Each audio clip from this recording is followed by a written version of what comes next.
Good morning, this is ABC Central West Local News from Wiradjuri Country. I'm Hamish Cole. Safety concerns with the pit at Cadia Gold Mine near Orange have forced operators to stop digging in the area. Michaela Hambrett has more. On Friday, mining giant Newmont told investors the pit at its Cadia gold mine near Orange was too unstable to mine around. The pit has been used to store mine water and waste since 2018. The precaution has meant 5.7 million tonnes of Cadia's ore can no longer be mined in a bid to manage safety concerns. Analysts say the announcement has few commercial implications, since access can fluctuate on a mine site and that the company's recoverable reserve levels were healthy. Newmont told the ABC the move did not impact the current life of mine, nor its extension bid, which is currently before the New South Wales Planning Department.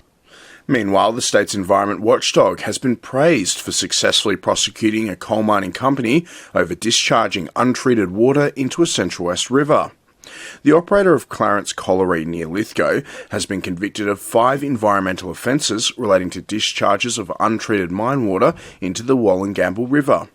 It was pursued by the New South Wales Environment Protection Authority in the Land and Environment Court and has been ordered to pay a $543,000 fine, cover the EPA's legal costs and rehabilitate a nearby swamp. The Nature Conservation Council's climate campaigner Jackie Mills says Centennial Coal needs to change its behaviour. Well, it's very welcome that the environmental regulator has pursued Centennial Coal promptly.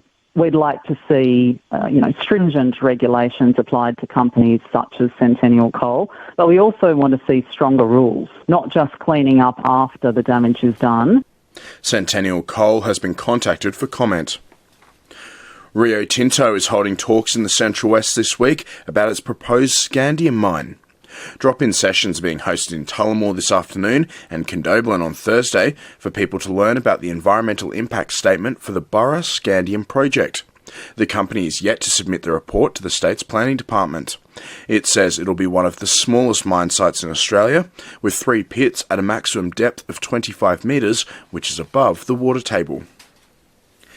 Native birds that were displaced during tree clearing for the Central West Renewable Energy Zone have been returned to the environment.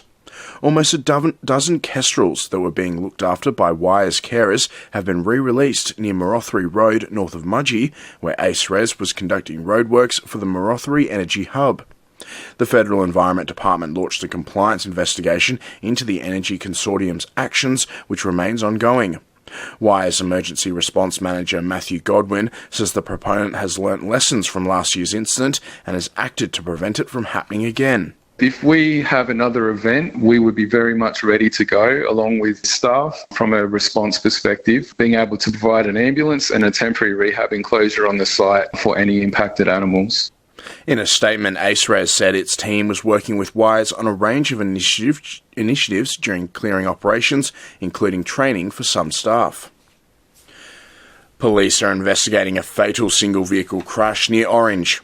Emergency services were called to the Henry Parks Way, west of Manildra, at about 12:15 on Monday afternoon after reports a car hit a tree before rolling.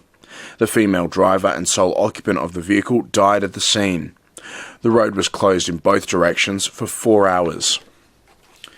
Elsewhere, more than 100 people have been charged with almost 200 alleged domestic violence offences as part of an operation in the Western region.